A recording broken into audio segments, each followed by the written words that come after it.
হোসাইনিয়তের উপর যেহেতু থাকবে, ইনাদের উরসে পাক 12 মাস চলবে। ইনাদের উরসে পাক মানে ইনার আদর্শটা আমাদের জীবনে স্থান দেওয়া, বাতিলের সাথে আপোষ না করা, বাতিলের সাথে কোনো অবস্থায় নিজের স্বর নুয়ে না দেওয়া, এটাই হচ্ছে হুসাইনের আদর্শ। সুতরাং সেই আদর্শ যারা ধারণ করবে ওদের জন্য সারা বছরের 12 মাস মুহররম মাস প্রত্যেক দিনে তাদের জন্য আশুরার দিন। কি বলেন ঠিক কিনা? এই জন্য, কারণ আমরা হুসাইনিয়তের উপর আছি, ইনার চর্চা বাদ দিলে তো আর হুসাইনি মুসলিম থাকবেন না। ঠিক আমাদের হাজরাত মাশায়েখ ইনারা এক একজন এক এক সময়, কেউ জিলহাজ শরীফ, কেউ জিলকাত শরীফ, এভাবে দুনিয়া থেকে পর্দা করেছেন, কিন্তু আমরা ইনাদের স্মরণ আজীবন আমাদের মাঝে থাকবে। আজকে গৌসিয়া কমিটি বাংলাদেশ এই সুন্দর ব্যবস্থাপনা করে দেওয়ার জন্য আমি ইনাদের শুকরিয়া আদায় করছি, এবং আমাদেরকে এ সমস্ত মাশায়েখ হাজরাতের জীবনের উপরে শুনবার, বুঝবার এবং উপলব্ধিতে নিবার, জীবনকে সেভাবে চালাবো তার শপথ নেওয়ার সুযোগ করে দেওয়ার জন্য আমি চাঁদগাঁও আবাসিক মডেল শাখাকে অসংখ্য ধন্যবাদ জানাচ্ছি। বিশেষ করে আমি গুনাহগার, এই মাহফিলে আলোচনা করবার যোগ্য নই, কারণ আমাদের হাজরাত ইকরাম হচ্ছে বেমিসাল। আমরা সেই টুটাপাটা জবান দিয়ে ইনাদের শান আলোচনা করব, এটা বড়ই বেমানান। তারপরও আমরা কেউ না কেউ তো একজন আলোচনা করতে হবে। সেই দৃষ্টিকোণ থেকে আমি বক্তা, আপনারা শ্রোতা, কিন্তু আমাদের সবার একটা শ্রেষ্ঠ পরিচয় আছে যে আমরা প্রত্যেকে শাহিনশাহ শ্রীকুটের গোলাম। কি বলেন ঠিক কিনা? অনেকে প্রধান অতিথি না করলে গোসা হয়ে যায়, প্রধান বিশেষ অতিথি না করলে গোসা হয়ে যায়, সভাপতি আমাকে না বানালে গোসা হয়ে যায়, কিন্তু ইনার ডিগ্রি নিয়ে ভুলে গিয়েছেন ওসবাক শাহিনশাহ বগদাদ কোন কমিটির সভাপতি ছিলেন, হুজুর খাজা আব্দুর রহমান চৌরবি রহমতুল্লাহ কোন সংস্থার প্রেসিডেন্ট ছিলেন, ইনি পাকিস্তানের প্রেসিডেন্ট ছিলেন না। দাদা হুজুর কেবলা ইনি পাকিস্তানের মন্ত্রী ছিলেন না। তৈয়ব শাহ হুজুর কেবলা কোনো দেশের মন্ত্রী মিনিস্টার ছিলেন না, কিন্তু মন্ত্রী মিনিস্টার মারা গেলে 2-3 দিন পরে, 4 দিন পরে মানুষ চিরদিনের জন্য ভুলে যায়, কিন্তু আমার হাজরাত ইকরাম মন্ত্রী মিনিস্টার ছিলেন না। ইনারা এমন এক আসনে আসীন ছিলেন, গোটা দুনিয়ার মন্ত্রী মিনিস্টার ইনাদের মহতাজ ছিল। কি বলেন ঠিক কিনা? কথা বলেন ঠিক। তৈয়ব শাহ হুজুর কেবলা যখন 96 সনে, সেই সনে সর্বশেষ সফর করে বাংলাদেশে, তখন বাংলাদেশের প্রেসিডেন্ট যিনি ছিলেন, ওই প্রেসিডেন্ট ওনার সামরিক সচিবকে পাঠিয়েছেন আমার শাহিনশাহ শ্রীকুটের দরবারে, হুজুর তৈয়ব শাহ হুজুর কেবলার দরবারে, যে আমার বঙ্গভবনে আমি ওনাকে মেহমান করে আনতে চাই, হুজুর যদি দয়া করেন বঙ্গভবনে একটা কদম রাখেন। আচ্ছা দেখেন, প্রেসিডেন্ট যদি কাউকে ডাকে, প্রেসিডেন্ট যদি কাউকে অতিথি বানাতে চাই, প্রেসিডেন্ট যদি ওনার বাড়িতে দাওয়াত দেয়, আমরা যারা মোল্লারা আছি, আমার তো মনে হয় এরকম চিঠি পাবার আগেই আমি আমার জুতা 2টা বগল তলে নিয়ে এমনভাবে দৌড় দেবো যে গাড়ি যেটা পাই সেটা তুলে যাব, কারণ বঙ্গভবনে আমারে ডাকছে, প্রেসিডেন্ট ডাকছে। অনেক মোল্লা মৌলবী দেখবেন মন্ত্রী, মিনিস্টার, এমপি এদের দুয়ারে দুয়ারে ঘুরে, আর আমার তৈয়ব শাহ হুজুর কেবলা এই সুযোগ পাবার পরেও উনি বললেন, সামরিক সচিবকে বলতেছে যে প্রেসিডেন্ট সাহেব কি দরবার মে তো মেরা কোই কাম নেই, যে আমি কেন ওখানে যাব, আমি তো বঙ্গভবনে যাবার জন্য আসি নাই, আমি তো এসেছি বাংলাদেশের আমাদেরকে হৃদয়ে জায়গা দিয়েছে, আমরা এনাদেরকে হৃদয়ে জায়গা দিই। হুজুর বলেছেন আমি শ্রীকুট শরীফ থাকলেও আমার বডি তাকে বাংলাদেশের জমিনে, আমার বডি তাকে শ্রীকুটে, আমার রু তাকে বাংলাদেশের জমিনে। আমরা কোথায় শ্রীকুট, কোথায় বাংলা হলে কি হবে, আমাদের কোনো বিচ্ছেদ নাই। আমি আমার শরীর পাকিস্তানে, শ্রীকুট শরীফে, আর আমি রুহানিভাবে সবসময় প্রেজেন্ট থাকি আমার বাংলাদেশের ভাইদের অন্তরে অন্তরে। বললেন प्रेसिडेंट साहब की बंग भवन में मेरा कोई काम नहीं, अगर इनका कोई ज़रूरत हो तो गरीब खाना में प्रेसिडेंट आना। কে বুঝলেন? উনি বলছেন আমার তো কোনো দরকার নেই, আমি কেন যাব, আমি তো প্রেসিডেন্ট খানায় যাওয়ার জন্য আসি নাই, ওনার কোনো দরকার হলে উনি আমার এখানে আসতে পারেন। তখন সামরিক সচিব তো থকাই তাকিয়ে আছে, চিন্তা করতেছে কি বলে এই মৌলানা সাহেব, কি বলে মৌলানারা বঙ্গভবনের চতুর্পাশ একটু ঢুকার জন্য 7 মাস পর্যন্ত চেষ্টা করে কতজনকে ভাত পা ধয়ে একটা পাস নেয়, তাকে বলে আমি কিছু উসুল করব, আর এই মৌলানাকে আমি এসেছি ডাকবার জন্য, যাবার জন্য। উনি বলতেছেন প্রেসিডেंट खाना में मेरा कोई काम नहीं, अगर इनका कोई ज़रूरत है तो गरीब खाना में आना। তখন প্রেসিডেন্টকে গিয়ে যখন সামরিক সচিব সে কথা বললেন, প্রেসিডেন্ট বললেন ওনার গরিব খানায় তো আমাকে যেতে হবে। তৎকালীন প্রেসিডেন্ট তখন 1986 সনে জামিয়ার ময়দানে এসে প্রমাণ করে দিয়েছিলেন শাহিনশাহ শ্রীকুট কোনো প্রেসিডেন্টের কাছে যায় না, দুনিয়ার तमाम প্রেসিডেন্ট শাহিনশাহ শ্রীকুটের দরবারে আসে। নারে তাকবীর, নারে রিসালাত, নারে গাউসিয়া, শাহিনশাহ শ্রীকুট। এজন্য আমরা কত বড় নিয়ামত পেয়েছি, আমরা বেকদরি করতেছি, আমরা বুঝতে পারি নাই। আমরা মন্ত্রী মিনিস্টার এগুলো আমাদের দরকার নাই। দেখেন ইনাদের কত কি অবস্থান, দেখেন ইনারা ওখানে আজকে পৃথিবী থেকে চলে গিয়েছেন। কাজী আব্দুর রহমান চৌরভী রহমতুল্লাহ কবে চলেছেন? হযরত সৈয়দনা দাদা হুজুর কেবলা 68 সনে পৃথিবীর জমিন থেকে পর্দা করেছেন। আমার তৈয়ব শাহ হুজুর কেবলা সে 2000 কততে গেলেন হুজুর? 93-তে 1993-তে দুনিয়া থেকে পর্দা করলেন। কিন্তু এত বছর পরেও 36-37 বছর পর্যন্ত মানুষের হৃদয় কুঠায় এমন জায়গা নিয়েছেন। আমার তো মনে হয় বাংলাদেশের এমন কোনো পল্লী নাই যেই পল্লীতে শাহিনশাহ শ্রীকুটের উরসে পাক নাই। কি বলেন ঠিক কিনা? কেন ইনারা এত আকর্ষিত কেন করলেন আমাদেরকে? এটা তরিকতের মাহফিল, এখানে কিন্তু তরিকতের কথা হবে। কি বলেন হামিদি সাহেব? আমরা এমনি দস্তজুল হিজে মিলাদের মাহফিল হলে ওখানে হয়তো আমাদের ভিন্ন ভিন্ন সাবজেক্ট থাকবে। এখানে আমাদের হযরত ইকরামকে আপনাদের কাছে উপস্থাপন করতে হবে, নইলে মহব্বত বাড়বে না। তো বুঝতেন, আমাকে না চিনলে আমাকে কেউ শ্রদ্ধা করবে না। এখানে সবাই চিনেন বলে আমি আসার পরে বলে যে হুজুর আসছেন, আমাকে রাস্তাটা করে দেন, হুজুর আজকে প্রধান বক্তা। কিন্তু আমাকে যদি কেউ না চিনে আমি কি, ওনার কি দরকার আছে? দরকার নেই। এজন্য হযরত মাশায়েখকে আপনারা আগে চিনতে হবে যে ইনারা কোন জাত ছিলেন। খাজা আব্দুর রহমান চৌরভী ইনারা উরসে পাক এখানে, যিনি আমাদের দাদা হুজুর কেবলার পীর। দেখেন আমরা 3 জনাকে আমাদের চোখের সামনে পেয়েছি, এই 3 হযরতকে পেয়েছি। তার ঊর্ধ্বতন সিলসিলার আমার সরকার মুস্তাফা পর্যন্ত এক একজন বুজুর্গ দুনিয়া বাসা ওলি ছিলেন। হয়তো ইনাদের প্রত্যেক জনাকে আপনাদের সামনে উপস্থাপন আমরা করতে পারি নাই।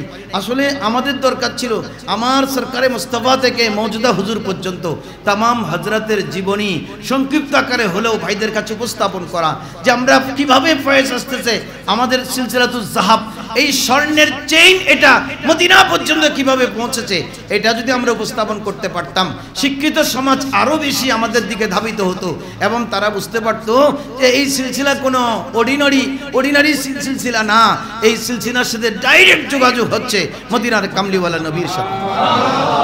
এই বলেন ঠিক কিনা? হুজুর সৈয়দনা খাজা আব্দুর রহমান চৌরভী রহমতুল্লাহ আলাইহি, যিনি দাদা হুজুর কেবলার পীরে কেবলা, ইনি তো কোনো প্রাতিষ্ঠানিক লেখাপড়া করেননি। আপনারা অনেকবার শুনেছেন উনি কোনো প্রতিষ্ঠানে লেখাপড়া করেননি, কোনো ওস্তাদের কাছে পড়েননি। ইনি পড়েছেন ডাইরেক্ট এলহামি জ্ঞান। আল্লাহ এবং রসুল ইনার কলবে জ্ঞানের সাগর ঢেলে দিয়েছেন, এটাকে বলা হয় এলহামি। যেমন আমার নবী কোনো স্কুল কলেজ ইউনিভার্সিটিতে নবীজি পড়েননি, অনেকে এজন্য আমার নবীকে নাউজুবিল্লাহি মিন জালিক উম্মি, নাউজুবিল্লাহ বলেন, আমার নবীকে মূর্খ বলেন। কিন্তু নবী নাউজুবিল্লাহি মিন জালিক মূর্খ নয়, উম্মি, মা থেকে, উম্মুন মানে মা হচ্ছে আমার জট, আমি মা থেকে এসেছি। উম্মি নবী মানি সারা দুনিয়ার যত নবী আছে সব নবীর মূল হলেন আমার নবী কামলিওয়ালা। আর ওরা উম্মির একত্ব পাইছে মূর্খ। এটা তো নবীর সাথে বেয়াদবি করা, এটা তো আবু জাহেলের বক্তব্য, এটা আবু লাহাবের বক্তব্য। ওই বক্তব্য আপনি দিলে, আমি যদি বলি আমার বাপ মূর্খ, এটা কি বাপের সম্মান বাড়ালাম না কমালাম? যে আমার মতো বেয়াদব ডাক্তার, ইঞ্জিনিয়ার, আলেম ওলামা, মুহাদ্দিস, মুফতি দরকার নাই। কারণ আমি মুহাদ্দিস মুফতি হয়ে বলতেছি আমার বাপ মূর্খ ছিল। কেউ কোনোদিন কোনো ছাত্র যোগ্য ছেলে এ কথা কোনোদিন বলবে না, বলবে যে আমার বাবা লেখাপড়া সুযোগ পায় নাই, প্রাতিষ্ঠানিক লেখাপড়া করে নাই, কিন্তু আমার বাবার জমিনের উপর হেঁটে গেলে কদম রাখলে বুঝতে পারতেন এখানে জায়গা কয় গন্ডা আছে। কি বলেন ঠিক কিনা? এটা বাবের প্রশংসা। কয় ইঞ্জিনিয়ার প্ল্যান করেছে ঘর করার জন্য, বাবা এসে দেখে বলছে ইঞ্জিনিয়ার সাহেব আপনার ফিলার বাঁকা হয়েছে, এটা 1 ইঞ্চি এদিকে যাবে, ডুববে, সোজা করেন। কয় আমার বাবা এরকম জ্ঞানী ছিল। ছেলে হইয়া তখন বাবার ফখর করে। আর এই বেয়াদবের গোষ্ঠী আবু জেহেল, আবু লাহাবের ভাষায় কথা বলে যে নবী ছিলেন মূর্খ। আরে নবী মূর্খ নয়, তাম পৃথিবীর জমিনে কারো কাছে নবী জ্ঞান নিলে উনি তো নবীর চেয়ে সম্মানের পাত্র হবেন। নবী নাকে তাজিম করতে ওস্তাদ হিসেবে। আল্লাহ বলেন পৃথিবীর কোন জাতের কাছে সম্মান চাইবে না, আমার নবী সম্মান দিবে না, সারা পৃথিবী নবীকে সম্মান দেবে। এজন্য আমার হাবিব এক ইউনিভার্সিটিতে পড়েছেন, ওই ইউনিভার্সিটির শিক্ষক হলেন খুদা লা ইলাহা ইল্লাল্লাহ, আর ছাত্র হলেন মুহাম্মদুর রাসূলুল্লাহ। কথা কি বুঝে আসছে? এক ইউনিভার্সিটি, ওটার ভাইস চ্যান্সেলর এবং শিক্ষক একজন, একমাত্র লা ইলাহা ইল্লাল্লাহ, আর ছাত্র হলেন নবী পাক মুহাম্মদুর রাসূলুল্লাহ। ক্যাম্পাস হলো জবলে নূরের চূড়ায়, জোরে বলুন সুবহানাল্লাহ। নবী যেখানে 40 দিন ধ্যানে মগ্ন ছিলেন, জবলে নূরের চূড়ায় হচ্ছে ইউনিভার্সিটির, ওই ইউনিভার্সিটির ক্যাম্পাস। ওখানে কেউ ছিল না, নবী ছাড়া আর কেউ নাই। মা খাদিজাতুল কুবরা মাঝে মাঝে শুধু খাবার নিয়ে গিয়েছেন, ইফতারি নিয়ে গিয়েছেন। কি পড়েছেন? ওই 40 দিন ওই ইউনিভার্সিটির ক্যাম্পাসে ছিলেন, যেখানে নাওয়া খাওয়া, আরাম, বাথরুম, পেশাব, পায়খানা কোনো কিছুর প্রয়োজন হয় নাই। কোনো ফুজলাত এখানে আমার রাসূল থেকে বের করতে হয় নাই, কারণ আল্লাহর সাথে ডাইরেক্ট ওখানে এমন ইউনিভার্সিটিতে লেখাপড়া করেছেন।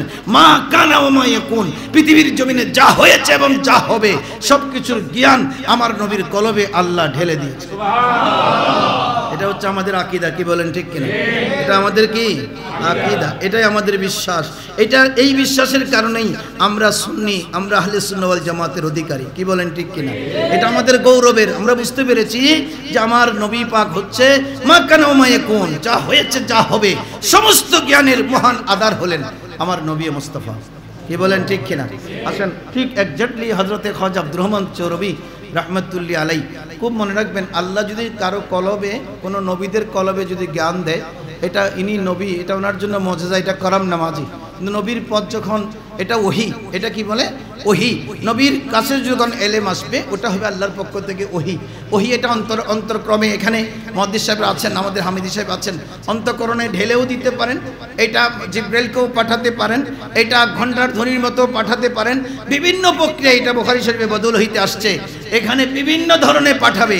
কিন্তু যখন ডাইরেক্ট ইলহামের মাধ্যমে পাঠাবে তখন সেটাও ওহী।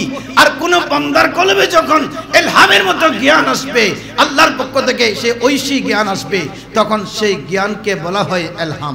জোরে বলুন সুবহানাল্লাহ। ওইটা ওহী, এটা মনে থাকবে, ওটা ওহী, এটা ওহী আসবে নবীদের কাছে, ইলহাম নবীর কাছেও আসে, ওলির কাছেও আসে, সাধারণ বান্দার কাছেও আসে। শুধু সাধারণ বান্দার কাছে কেমনে? হয়তো আপনি চিন্তা করলেন এখন কি বাজারে যাব নাকি মসজিদে যাব, নামাজটা তো বাজারে গেলে মনে হয় কাজ হয়ে যাবে, তো কলবের মধ্যে টানতেছে, হঠাৎ করে কলবের মধ্যে, দূর কি বলো তুমি, কি বাজারে যাবো, বাজার করবো না দেখো আজকে, আমি জামাত ছেড়ে দেবো, আমি মসজিদ পানে ছুটছি। এটা কার পক্ষ থেকে? আল্লাহর পক্ষ থেকে। এটা কার পক্ষ থেকে? আর বাজারের দিকে টানাটা হচ্ছে শয়তানের পক্ষ থেকে। এটা আল্লাহ আপনার অন্তঃকরণে ঢেলে দিয়েছেন, শয়তানের সাথে যুদ্ধ করবার ক্ষমতা দিয়েছেন।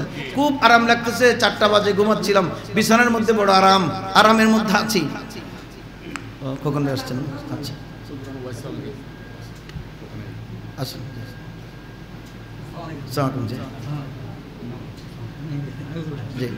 আলহামদুলিল্লাহ, আমাদের আজকের এই মাহফিলের বিশেষ অতিথি, আমাদের সকলের প্রিয় ভাজন ব্যক্তিত্ব জনাব মোহতরম হোসেন ভাই তশরিফ এনেছেন, খোকন ভাই তশরিফ এনেছেন। পাশাপাশি আমাদের এই চাঁদগাঁও গৌসিয়া কমিটির সভাপতি, আহ্বায়ক কমিটির সভাপতি এবং আজকের অনুষ্ঠানের বিশেষ অতিথি আমাদের প্রিয় মানুষ জনাব মোহতরম আবুল হাশেম ভাই, উনিও তশরিফ এনেছেন। এনাদের সকলের শুকরিয়া আদায় করছি। যারা আসছেন, যারা আসবেন, আল্লাহ সকলকে সাইন্সের শ্রীকুটের ফয়েজ নসিব করুন, সবাই বলুন আমিন। আমাদের হোসেন ভাই তো, খোকন ভাই, ইনার তো আলাদা, মোহাম্মদ হোসেন খোকন ভাই না তো আলাদা রতবা, ইনি তো বছরে 3-4 বার শ্রীকুট শরীফ চলে যান। আমরা ওই ছবির মাধ্যমে, ফটোর মাধ্যমে বুঝতে পারি ইনি চলে গেছেন, চলে আসতেছেন, এটা তো ভাগ্যের ব্যাপার। সুতরাং হযরতে গ্রামের রুহানি ফয়েজ প্রাপ্তির ব্যাপারে উনি আমাদের কাছ থেকে এগিয়ে আছেন, কারণ আমরা তো আমনামনি সামনাসামনি, বিশেষ করে যেই টিলার উপর থেকে এই গোটা বিশ্বকে সাইন্সের শ্রীকুট নূর দিয়ে, যেই টিলা থেকে ফয়েজ দিয়ে উজ্জ্বলিত করেছেন, সেই টিলা আমরা, সেই পাহাড়ের চূড়া শ্রীকুটের সে সারে কুট এখনো আমরা দেখি নাই, যেটার মধ্যে খুদবহুত নবী পাক সশরীরে তশরিফ এনেছিলেন। যেটা বলুন আমার নবী পাক সরাসরি তৈয়ব সাদুর কাবলার সাথে দিদার দেবার জন্য সেই শ্রীকুট শরীফের চূড়ায় তশরিফ এনেছেন, সেটা এক ঐতিহাসিক ওয়াকিয়া আছে।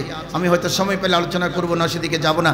আমি আপনাদের খেদমতে বলছিলাম এই কথা, হযরতে খাজা আব্দুর রহমান চৌরবি রাহমাতুল্লাহি আলাইহি কীভাবে সেই ইলহামি জ্ঞানের অধিকারী হয়েছেন। কোনো উস্তাদের কাছে প্রকাশ্যে পড়েন নাই, কিন্তু ইনি আল্লাহ রসুলের প্রেমিক ছিলেন, বেমিসাল প্রেমিক ছিলেন। সবচেয়ে বেশি মহব্বত করতেন নাতে মুস্তাফাকে। নাতে মুস্তাফা নিজেও পড়তেন, খুব সুন্দর করে পড়তে জানতেন। যেন আমাদের মধ্যে বহুত সাধারণ ভাই আছে, আপনি দেখবেন ইনি হয়তো তেমন কিছু জানে না, কিন্তু নাত পড়তে দিলে বড় শিল্পীকেও হার মানাবে। আমাদের শুনতে শুনতে শুনতে শুনতে নাতের তালাফুজ, এগুলোর প্রতি অনেক দিওয়ানা মহব্বত বহুত ভাই আছে। খাজা আব্দুর রহমান চৌরবি রহমতুল্লাহ আলাইহি ইবাদত গুজার বন্দেগী বংশ সব কিছুর ইনি মৌলা আলী শেরে খোদার ডাইরেক্ট বংশধর ছিলেন। এই সব কিছু সব ঠিক আছে, কিন্তু নাতের প্রতি ছিল ইনার আলাদা অ্যাট্রাকশন। নাত মানে হুব্বে রসুল, নাত মানে ইশকে মুস্তাফা। নবীর সাথে উনার এমন তাল্লুকাত ছিল নাতের মাধ্যমে। খাজা খিজরুল ইসলাম আবার নাতকে বেশি ভালোবাসতেন, কারণ ইনিও তো আমার নবীর গোলাম, ইনিও আমার নবীর গোলাম হিসেবে পৃথিবীর জমিনে বকা আছেন। নবীর শানে নাত পড়লে খাজা খিজিরও পাগল হয়ে যাবে। খাজা খিজরুল ইসলাম একদিন এসে আব্দুর রহমান চৌরবি, খাজাজি আব্দুর রহমান চৌরবি রহমতুল্লাহ এসে দেখা দিলেন। যেটা বলুন না সুবহানাল্লাহ। খাজা খিজিরের একটা বড় শান হচ্ছে ইনি যাকে দেখা দেবেন ইনি যুগের অলি হয়ে যাবেন। ইনাকে দেখলেই অলি, কারণ ইনি অলি ছাড়া সাধারণ মানুষকে দেখা দেন না। ইনি এখনো সমুদ্র জগতের ইনি সম্রাট। প্রয়োজনে কাছে কাছে আমাদের কুলে চলে আসেন।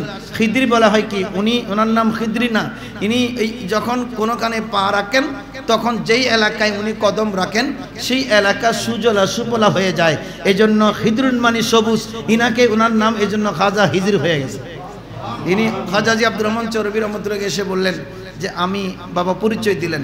তো বললেন আপনি আমার এখানে, বলে যে তুমি যখন নাত পড়ো, আমি তো জঙ্গলে থাকি, আমি বেশিরভাগ পাহাড়ের চূড়ায় চূড়ায় সমুদ্র জগতে জঙ্গলি এলাকা হচ্ছে আমার বসবাস, সেখানে আমি থাকি, আমি মানুষের জনসমক্ষে বেশি একটা আসি না। তুমি যখন গভীর রাতে আমার নবীর শানে নাত পড়ো তখন আমি আর জঙ্গলে থাকতে পারি না, তোমাকে দেখার জন্য আমি তোমার আস্তানায় চলে আসি। দেখেন ওই যে আগে বলেছিলাম খাজা খিজির যাকে দেখে সে অলি হয়ে যায়। খাজা খিজির যেখানে কদম রাখে সেখানে বরকত এসে যায়। খাজা খিজির যেখানে কদম রাখে মরুভূমি সেখানে সুজলা সুফলা হয়ে যায়। তাহলে এই বরকতময় মানুষটার কত বড় শান, যিনি বহু নবীর কাছেও গিয়েছেন, হাজার হাজার অলির কাছে যিনি হাজার হাজার বার গিয়েছেন, ইনি হচ্ছেন খাজা খিজির। আমার নবীর সাথে ওনার দেখা হয়েছে। কীভাবে?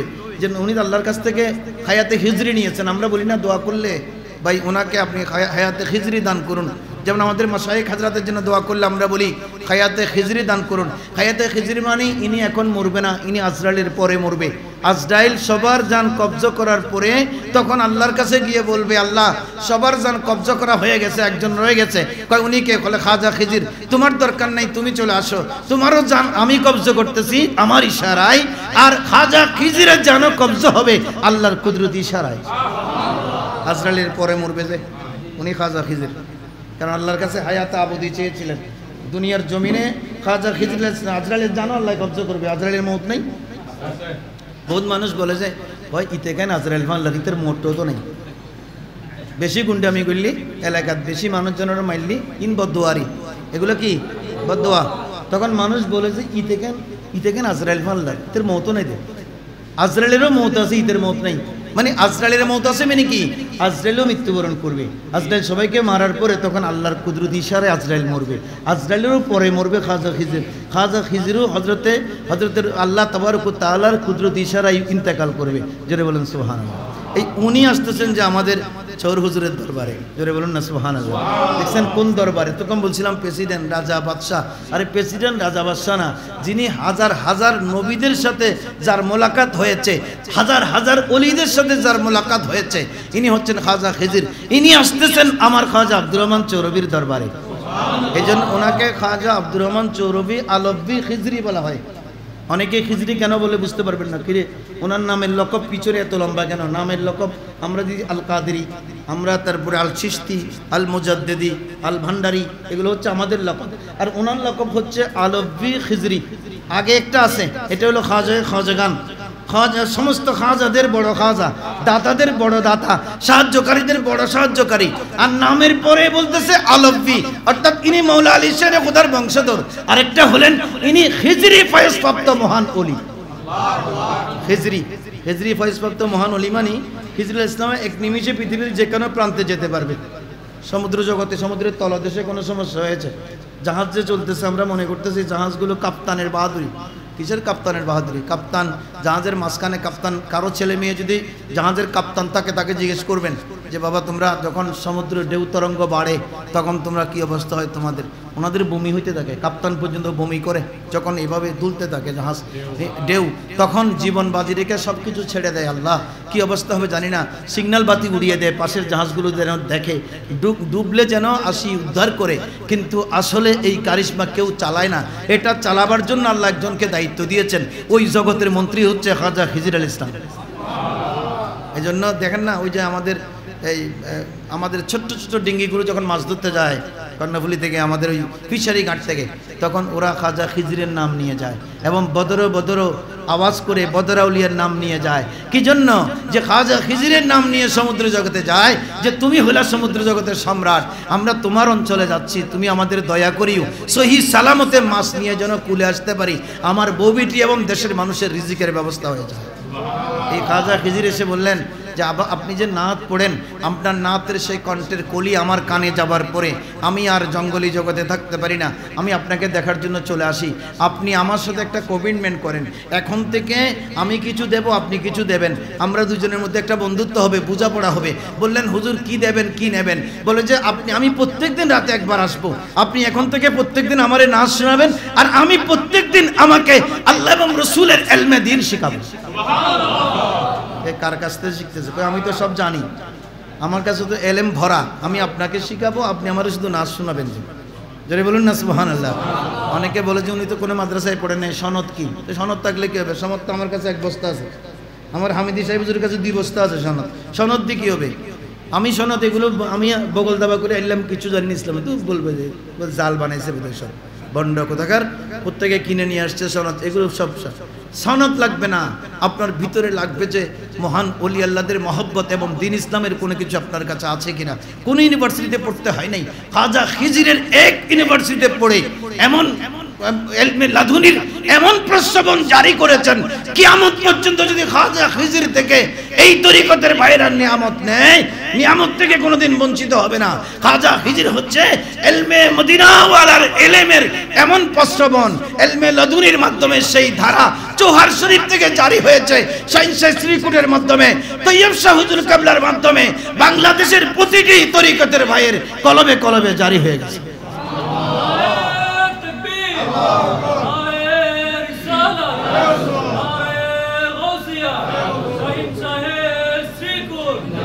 মজমুয়ে সালাওয়াতুর রাসূল শরীফ তো আপনারা দেখছেন না? এটা তো এখন বাংলা হয়েছে, তরিকতের ভাইগুলো কিনে নাই মানে এখন। আপনারা না কিনলে এটা পাবলিশ করার তো কোনো দরকার নেই, কারণ পাবলিশ করে কুলাইতে পারতে হবে না। আমাদের যে লক্ষ লক্ষ ভাই এটা কিনে নিয়ে যাবেন, এটা তো আরবি, হুজুর আমরা তো আরবি পড়তে পারবো না, অসুবিধা নেই, এটা বাংলা তর্জমা আছে, বাংলা উচ্চারণ আছে। উচ্চারণ না পড়েন, তর্জমাতে পড়লে বুঝতে পারবেন, বাংলাটা পড়লে বুঝতে পারবেন।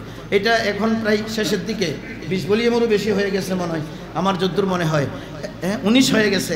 একটা একটা করে কিনবেন, আমাদের খানে কাছে পাওয়া যাচ্ছে। এটা ঘরে থাকলে আপনি রসুল করিম সাল্লাল্লাহু আলাইহি ওয়াসাল্লামের দুরূদের সম্ভার আসমানি আপনার বাড়িতে অল টাইম আমার মুস্তাফা জানের রহমত আছে। আমাদের তরিকতের ভিত্তি কিন্তু দরুদ শরীফ, বাংলাদেশে আমাদের তরিকতের ভিত্তি দরুদ শরীফ। আমি আপনার আগমনের, পৃথিবীতে আগমনের ভিত্তি দরুদ শরীফ। হুজুর এটা কেমনে হয়? হুজুর আদম আলাইহিস সালাম যখন বেহেশতের হাওয়া আলাইহিস সালামকে তৈরি করা হলো, ইনাকে যখন সৃষ্টি করা হলেন, যখন হযরত আদম আলাইহিস সালাম বললেন, আল্লাহ একা কি জান্নাতের মধ্যে ভালো লাগতেছে না, আমাকে একজন সঙ্গী দেন, সঙ্গিনী দেন, তাহলে আমি কথাবার্তা বলতে পারলাম। তুমি বেহেশত দিয়েছো ঠিক আছে, বেহেশত তো বিশাল, আমি একা একা ঘুরলে কোনো মজা নাই। এই চাঁদগাঁও বেশি এলাকাতে যদি মানুষ শুধু একজন থাকে, এই কি এলাকায় থাকবে না এলাকা ছেড়ে চলে যাবে? কথা বলেন, এলাকায় থাকবে নাকি ছেড়ে চলে যাবে? চলে যাবে, বাড়িঘর সব হইরান হয়ে যাবে, বলবি এখানে থাকার দরকার নাই, আমি কারোর সাথে গল্প গুজব করতে পারতেছি না, আমার কোনো বন্ধু নাই। বন্ধু লাগবে। বিবি মারা গেলে স্বামী একা হয়ে যায়, স্বামী মারা গেলে বিবি একা হয়ে যায়। এই সময় আমরা আফসোস করি একে অপরের জন্য। আল্লাহ কি অবস্থা হবে, উনি কারোর সাথে কথাও বলতে পারতেছে না, এলাকাতে বন্ধু বান্ধব কেউ নেই। আদমকে নিয়ে যখন জান্নাতে দেওয়া হলো, জান্নাতে উনি ঘুরি গাড়ি দেখলেন, নিয়ামতের কোনো অভাব নেই, কিন্তু একটা অভাব ফিল করছিলেন যে আল্লাহ তুমি তো আকার না, তুমি তো নিরাকার, তোমার সাথে শুধু কথা বলি, দেখা যায় না, আর আমি খাই, খাওয়াটা কারোর সাথে শেয়ার করতে পারি না, এটা যে খুব মজা হয়েছে সেটাও বলতে পারি না, কারণ আল্লাহ তুমি তো খাও না, তুমি তো এটার মজা রজা বোঝার দরকার নেই। আর ফেরেশতা কতগুলো বেহেশতে দিছো, এরাও কোনো কিছু খায় না, ওদেরকেও বুঝাতে পারতেছি না যে বেহেশতের এই নিয়ামতটা খুব মজা হয়েছে। এই জন্য আমরা আত্মীয় স্বজন সবার জন্য দোয়া করি, আল্লাহ আত্মীয় স্বজন সবাইকে বেহেশত দিও, কারণ আমি যেন শেয়ার করতে পারি। দেখেছো তোমাকে নামাজ এই জন্য পড়তে বলছিলাম যে নামাজ পড়ার মাধ্যমে তুমি আসছো আমি আসছি, এখন একসাথে আমরা দুজন মজা করবো। জোরে বলেন সুবহানাল্লাহ। একা গিয়ে বেহেশতে কোনো লাভ নাই, একা গিয়ে বেহেশতে কোনো লাভ নাই। এত নিয়ামত, জেলখানাতে যদি আমি প্রত্যেকদিন বিরিয়ানি খাই, আমি তারপরে বলবো যে আমার ছেড়ে দেয়, আমি বদরাটে সবসময় কলমি শাক দিয়ে ভাত খাবো, আমার ভালো লাগবে। এখানে আমার বন্ধু আছে, ভাই আছে, মৌলানা আছে, তরিকতের ভাই আছে, আমাকে উন্মুক্ত করে দাও। আদম বললেন আমি এখানে থাকবো না। ওই কেন?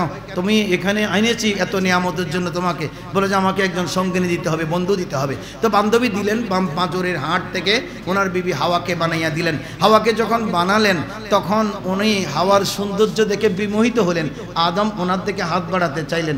তখন আল্লাহ বললেন খবরদার, হাত বাড়াবা না, হাত বাড়াবার আগে ওনার মোহরানা দিয়ে দাও, মোহরানা দেওয়ার পরে তুমি হাত বাড়াতে পারবা, এটা তোমার জন্য জায়েজ হয়ে যাবে। জোরে বলুন সুবহানাল্লাহ। মুস্তাফা জানে রহমত পেলা কো সালাম, মুস্তাফা জানে রহমত को सालाम, शम्अ बज़ में मीठी मीठी इबारत पे शीरी दरूद, आचे आची इशारत पे लाखो सलाम, मुस्तफा जाने रहमत पे लाखो सलाम, शम्अ बज़ में हिदायत पे लाम। তখন আল্লাহকে বললেন আল্লাহ মোহরানা কি, আমি কিভাবে মোহরানা দিব? এখানে তো কোনো টাকা পয়সা নাই, ডলার নাই, বাংলা টাকা নাই, ইউরো নাই, কোনো কারেন্সি নাই, আর স্বর্ণ মুদ্রা যেগুলো আছে সেগুলো তো আমার না। এখানে তুমি স্বর্ণ দিয়ে গোটা জান্নাতকে সাজিয়েছো, তোমার জিনিস, ওখান থেকে নিয়ে আমি আবার ওনাকে মোহরানা কিভাবে দেবো? কোনো কিছুর মালিক তো আমি না। বলেছে যেহেতু কোনো কিছুর মালিক তুমি না, তুমি মোহরানা কি দিবে চিন্তা করছো না, আমি জিব্রাইলকে পাঠাচ্ছি। জিব্রাইলকে পাঠালেন, জিব্রাইল এসে বললেন আল্লাহর হাবিব নবী দুজাহান সরওয়ারে কায়নাতের উপর তুমি 10 বার দরুদ শরীফ পড়ে দাও, এটা তোমাদের জন্য এই বিয়ের মোহরানা হয়ে যাবে। নারে তাকবীর, নারে রিসালাত, নারে গাউসিয়া, শাহী শাহে শ্রীকুট, শাহী শাহে শ্রীকুট, গাউসিয়া কমিটি বাংলাদেশ, প্রধান অতিথির আগমন, শুভেচ্ছা আর স্বাগতম। সালাতুন ইয়া রাসূলুল্লাহ আলাইকুম, সালামুন ইয়া হাবিবাল্লাহ, নবুদা সৈয়দুর জাতে মুহাম্মদু, হাম আলম বসায়ায়ে মুহাম্মদু, সালাতুন ইয়া सलामुन या हबीब अल्लाह। चमक तुझसे पाते हैं सब पाने वाले, मेरा दिल भी चमका दे चमकाने वाले, सलातुन सलामुन या हबीब अल्लाह अलैकुम। আমি বেশি সময় নেব না, আমাদের প্রধান অতিথি চলে আসছেন, বিশেষ অতিথি চলে আসছেন। ইনারা আমাদের তরিকত সিলসিলার উপরে অত্যন্ত তাত্ত্বিক আলোচনা করবেন। আর আমরা বেশি রাত করাও এটাও সমীচীন হবে না, যেহেতু এগুলো আবাসিক এলাকা, সব দিকে আমাদেরকে খেয়াল রাখতে হবে। কোনো লোক যেন আমাদের অসুন্দর কিছু, আমাদের বিরুদ্ধে সমালোচনা কোনো কিছু করতে না পারে, সেদিকেও আমাদেরকে খেয়াল করতে হবে। আমাদের ইমরান কাদরি সাহেব আসছেন, মাশাআল্লাহ আজকে মাহফিল একেবারে কানায় কানায় সফল। আমাদের তরিকত এবং সিলসিলার যারা দায়িত্বশীল ব্যক্তিত্ব এনারা আসছেন। আমাদের কেন্দ্রীয় দাওয়াতুল খায়রের মুআল্লিম আল্লামা ইমরান কাদরি সাহেব তশরিফ এনেছেন। একটু দরুদ শরীফ পড়েন। সবসে আউলা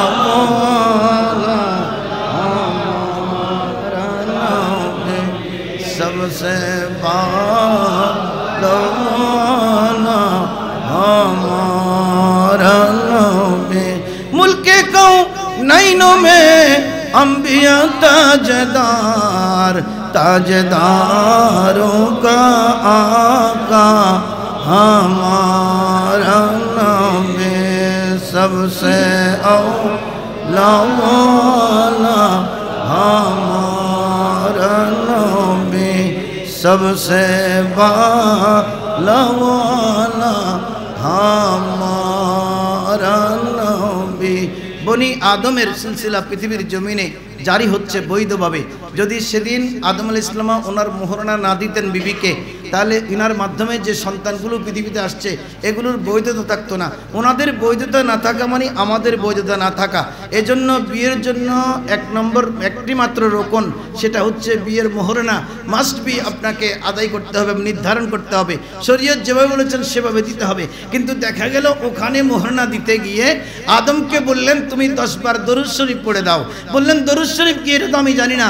বললেন আমি জিব্রাইলকে পাঠাচ্ছি, উনি শিখাইয়া দেবে। জিব্রাইল শিখাইয়া দিলেন, এমন দরুদ শিখাইয়া দিলেন যে এই দরুদ হচ্ছে আল্লাহ এবং রাসূলের প্রশংসার পাশাপাশি এই দরুদ হচ্ছে শরীফ হচ্ছে আমার নবী মুহাম্মদুর রাসূলুল্লাহ সাল্লাল্লাহু আলাইহি ওয়াসাল্লামের উপরে সালাতু সালামের দরুদ। জোরে বলেন সুবহানাল্লাহ। আদম বললেন এটা কেমন কথা যে আমি আদম আলাইহিস সালাম পৃথিবীর আদি পিতা, প্রথম মানুষ, আমাকে প্রথম জান্নাত দেখানো হয়েছে, আর দরুদ শরীফ পড়তে দিলেন আবার মুহাম্মদুর রাসূলুল্লাহর উপরে। হুইস মুহাম্মদ সাল্লাল্লাহু আলাইহি ওয়াসাল্লাম, ইনাকে তো আমি চিনতে পারছি না। তখন জিব্রাইল বললেন উনি হচ্ছেন ওই জাত যিনি আপনার বংশ পরম্পরায় আসবে, আর ওনাকে না পাঠালে আল্লাহ, ওনাকে সৃষ্টি করবার এরাদা না থাকলে আপনি এবং হাওয়া নয় খুদার খুদাই জগতের কোনো কিছুই সৃষ্টি করতেন না। ইনি হচ্ছেন আল্লাহর হাবিব মুহাম্মদুর রাসূলুল্লাহ সাল্লাল্লাহু আলাইহি ওয়াসাল্লাম। জোরে বলেন সুবহানাল্লাহ। তাহলে আমাদের যাত্রা কি দিয়ে? দরুদ শরীফ দিয়ে। কি দিয়ে? দরুদ শরীফ দিয়ে। কথা বলেন যাত্রা কি? আমার নবীর দরুদের উপরে। এজন্য নসরীদের সাথে আমাদের লাগতেছে, দেখেন ওরা যেখানে দরুদ পড়ে সেখানে নাই। আমাদের সুন্নি মাহফিলে দরুদ শরীফ, সুন্নি মাহফিলে সাল্লাল্লাহু আলা সাইয়্যিদিনা মুহাম্মাদিন, সুন্নি মাহফিলে সালাতুন ইয়া রাসূলুল্লাহ আলাইকুম, সুন্নি মাহফিলে আল্লাহুম্মা সাল্লি আলা সাইয়্যিদিনা মুহাম্মাদিন, সুন্নি মাহফিলে সবসে আলা ওয়ালা হামারা নবী, সুন্নি মাহফিলে সবসে বালা ওয়ালা হামারা নবী, সুন্নি মাহফিলে মুস্তাফা জানে রহমত। মূলত আমরা ওই জাত আদম মূলত হাওয়ার মাধ্যমে দরুদের মাধ্যমে যেই জাতের বৈধতা সৃষ্টি হয়েছে, আমরাই সে আহলে সুন্নাহ ওয়াল জামাতে আছি। দরুদ শরীফ হচ্ছে আমাদের ঈমানি এবং রূহানি খোরাক। কি বলেন ঠিক কিনা? সেই সিলসিলা আমাদের এই সিলসিলা আসতেছে দরুদের মাধ্যমে।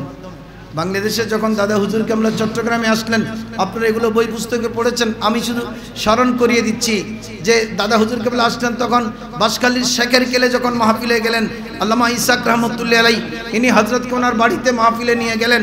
হুজুর তো মনে করেছেন মাহফিলে যারা আসছেন তারা সবাই দরুদের সাথে পরিচিত হবেন। তখন ইন্নাল্লাহু ওয়া মালাইকাতাহু ইউসাল্লুনা আলান নবিয়্যি, একটু দরুদ শরীফ পড়েন, সালাতুন ইয়া রাসূলুল্লাহ আলাইকুম সালামুন ইয়া হাবিবাল্লাহ। স্বাভাবিকভাবে হযরত খুতবার পরে ইন্নাল্লাহু ওয়া মালাইকাতাহু ইউসাল্লুনা আলান নবিয়্যি ইয়া আইয়ুহাল্লাযীনা আমানু সাল্লু আলাইহি ওয়া সাল্লিমু তাসলিমা। সেই কোরআনের আয়াতে কারিমা পড়বার পরে মানুষ সবাই বোবা, মানুষ জানেও না যে এই আয়াতের পরে আল্লাহ আমাদেরকে নির্দেশ দিচ্ছে দরুদ শরীফ পড়বার জন্য, এটা জানেও না। আমাদের সুন্নি মুসলমানরা এই আয়াত শুধু আলেম জানে না, আমাদের ঘরের বিড়ালের কাছেও কোরআন শরীফের এই আয়াত মুখস্থ আছে। কি বলেন ঠিক কিনা? আমরা যখন জুমাতে খুতবাতে আয়াতে কারিমা পড়ি, জুমার প্রত্যেকটি মুসল্লির কাছে এটা মুখস্থ, কারণ আল্লাহ যে নির্দেশ দিয়েছেন আমাদেরকে দরুদ শরীফের সাথে আমাদের মহব্বত। তখন আমার দাদা হুজুর কেবলা চিন্তা করলেন কি ব্যাপার, এখানে দরুদ শরীফ কেউ পড়তেছে না কেন? হুজুর তো এত বেশি কষ্ট পেয়েছিলেন যে এই মুসলমান এরা কোত্থেকে এসেছে, এরা কোন প্রজন্মের মুসলমান, এরাকে দরুদ জানে না, নবীকে চিনে না, আল্লাহুম্মা সাল্লি আলা সাইয়্যিদিনা মুহাম্মাদিন বলতে পারে না, সাল্লাল্লাহু আলা সাইয়্যিদিনা মুহাম্মাদিন বলতে পারে না, সাল্লু আলাইহি এটার ইশারা কোন দিকে সেটা বলতে পারে না, তো এরা কোন ধরনের মুসলমান? তখন আমার দাদা হুজুর কেবলা মাহফিল শেষ করে চট্টগ্রাম চলে আসলেন, সমস্ত ভাইদের সিনিয়র আমাদের পীর ভাইদেরকে নিয়ে বসলেন। পরের দিন হুজুর কিন্তু খুব পেরেশান। আমরা তো মনে করবো যে হুজুর পেরেশান কেন, মাহফিলে গেলাম কি হাদিয়া তোফা দেয় নাই, মনে হয় গুসা হয়েছে। হুজুর মনে হয় গুসা হয়েছে, সবাইকে ডাকছে, বিচার করবে মৌলানা ইসাকের।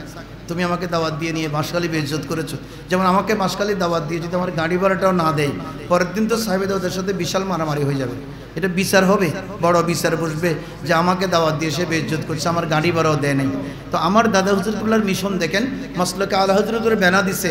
আমি এই কথাটা বলে শেষ করবো যে মাসলাকে আলা হযরত ওই জামিয়া মাসলাকে আলা হযরত ব্যানা দিছে, আলে হজরতও আমাদেরকে সেটাই শিখিয়েছেন, দাদা হুজুর কেবলও আমাদেরকে সেটাও শিখিয়েছেন, খাজা আব্দুর রহমান চৌরবি আমাদেরকে সেটা শিখিয়েছেন। চৌরবি হুজুরের দরবারে আরেকজন পীর সাহেব একদিন বসা ছিলেন, উনি বললেন হুজুর দিন দিন আপনার এখানে মানুষ বাড়তেছে, আপনার লঙ্গরখানাতে তো অনেকগুলো খানা পাকাইতে হয়, আপনি তো আর বাড়ি থেকে পকেট থেকে দেবেন না, আপনার তো কোনো এরকম বিশাল ব্যবসা বাণিজ্য নাই, হুজুর একটু আমদানি বাড়াইতে হবে।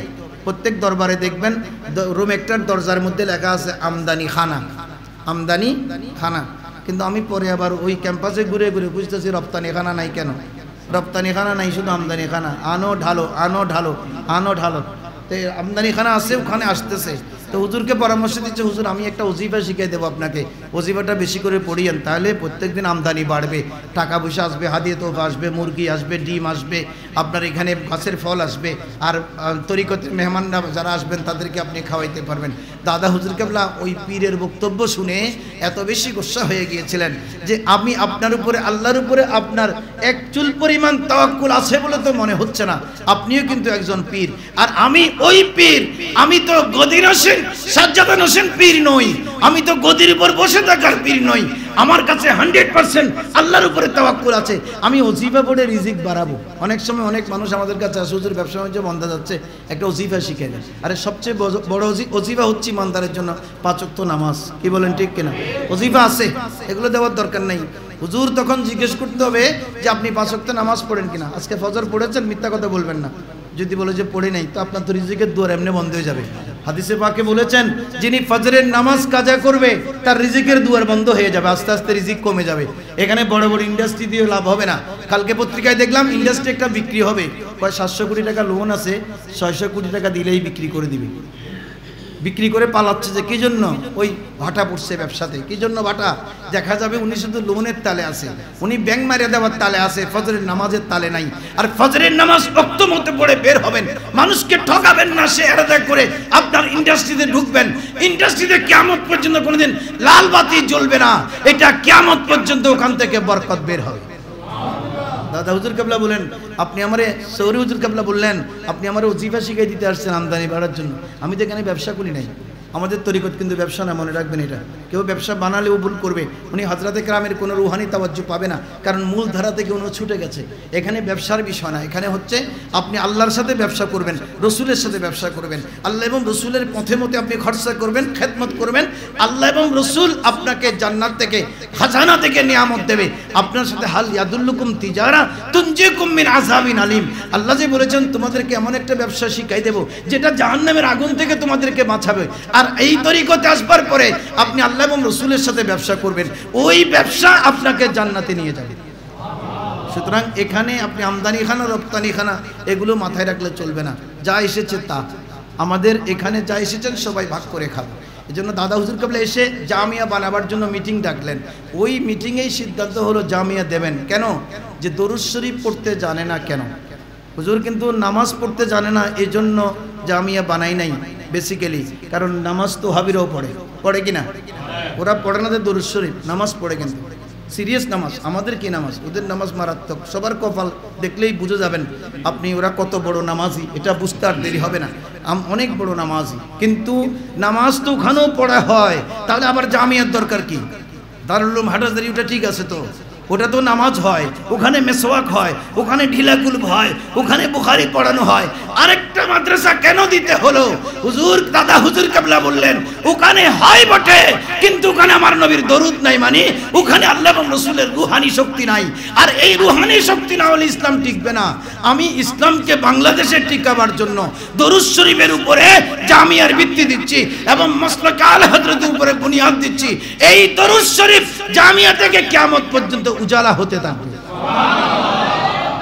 আল্লাহু আকবার।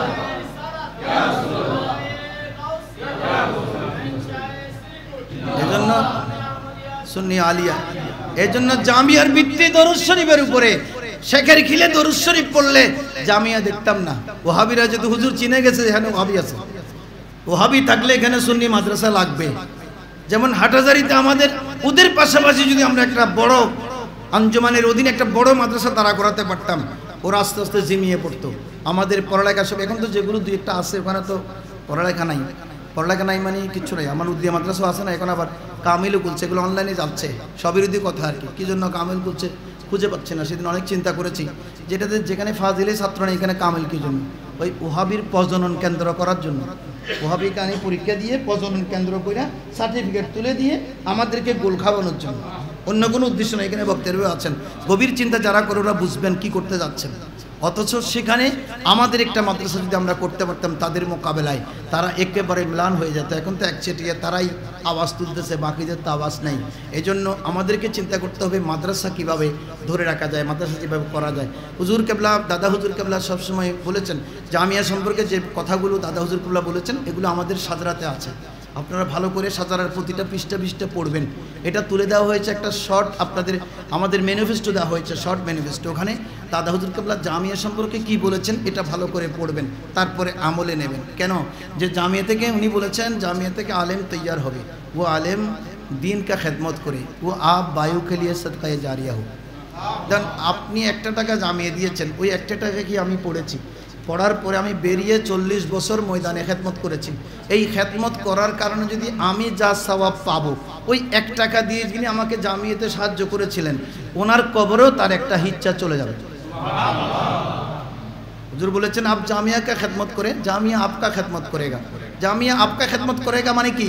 জামিয়া আপনার টাকা পয়সা দিবে যে, বাড়ি করে দিবে যে? নো, আপনার এমন খেদমত করবে ওই সদকার জারিয়া যেতে যেতে ময়দানে মাহশরে দেখবেন বিশাল একটা ভান্ডার, আপনার সওয়াবের ভান্ডার। ওটা দেখে আপনি আশ্চর্য হয়ে যাবেন, কিন্তু আমি এত আমল তো করিনি, আমি নামাজও ঠিক মতো পড়ি নাই, রোজাও ঠিক মতো রাখি নাই, হজও তো করি নাই। এতগুলো সওয়াব ভুলে মনে হয় অন্যের অ্যাকাউন্ট থেকে আমাদের অ্যাকাউন্টে চলে আসছে। ওখানে ভুলের কোনো সুযোগ নাই, ভুলের কোনো সুযোগ নাই। ওখানে অ্যাকাউন্ট হ্যাক হতে পারে না। এটা ফেসবুক অ্যাকাউন্ট না, জুকারবার্গ করে 4 জন হ্যাক করবে, এখানে হ্যাকারের কোনো জগৎ নাই। তখন আল্লাহ বলবেন তোমার প্রতি কোনো হ্যাকার হ্যাক করে সওয়াব ঢেলে দেয় নাই, তুমি ভালো করে দেখো, আমার ফেরেশতারা এখন তোমাকে তুলে ধরবে সব প্রতিয়ান। তখন উনি দেখবেন জামিয়ার ছবিও দেখা যাচ্ছে, দান বক্স দেখা যাচ্ছে, আপনি যে 1 টাকা দিচ্ছেন সেটার ছবিও দেখা যাচ্ছে। বলে এটা কি তুমি? বলে যে হ্যাঁ আমি। এই বক্সটা কি জামিয়ার বক্স? হ্যাঁ। তুমি কি টাকা দিয়েছিলে? হ্যাঁ দিয়েছিলাম। তো তুমি বলেছো অ্যাকাউন্ট হ্যাক হয়েছে। হ্যাক হয় নাই, ওই অ্যাকাউন্টে 1 টাকার বিনিময়ে কোটি টাকা তোমার অ্যাকাউন্টে, সওয়াবের অ্যাকাউন্টে জমা হয়ে গেছে। এটা আজকে বিশাল হয়ে তুমি জান্নাতের মালিক হয়ে গেছে। সুতরাং জামিয়ার খেদমত করবেন, নিজের সততা বজায় রাখবেন, 5 ওয়াক্ত নামাজ পড়বেন, মাশায়েখ হযরতের নির্দেশগুলো হাম হুয়া কাম করেंगे। হযরত যখন তওবা পড়ায় তখন বলেন যে হাম হুয়া কাম করেंगे জিসসে আল্লাহ রসুল রাজি হোক। বদদারাইটা এসে আপনি উল্টে যান। আবার আপনি বলেন যে পীরের মুরিদ না, আপনি বদদারাইটা এসে উল্টাতে পারবেন না। আপনি ওয়াদা করে ফেলেছেন হাম হুয়া কাম করেंगे জিসসে আল্লাহ রসুল রাজি হোক। বাস, গোটা দুনিয়ার কথা সেখানে কোরআন হাদিস, কোরআন শরীফ এবং সিয়াসিতে চলে এসেছে। আর ও কাম নেই করেंगे জিসসে আল্লাহ রসুল নারাজ হোক। সুতরাং আল্লাহ তাবারক ওয়া তাআলা আমাদের সকলকে কবুল করুক। যে আমাদের আজকের এই মাহফিলের প্রধান অতিথি জনাব মহিউদ্দিন সাহেব আমাদের মাঝে, গোলাম মহিউদ্দিন সাহেব তশরিফ এনেছেন। ইনশাআল্লাহ আপনারা অনেক তাত্ত্বিক আলোচনা শুনতে পাবেন। আল্লাহ আমাদের সকলের এই আয়োজনকে কবুল করুক। আসসালামু আলাইকুম ওয়া রাহমাতুল্লাহি ওয়া বারাকাতুহু।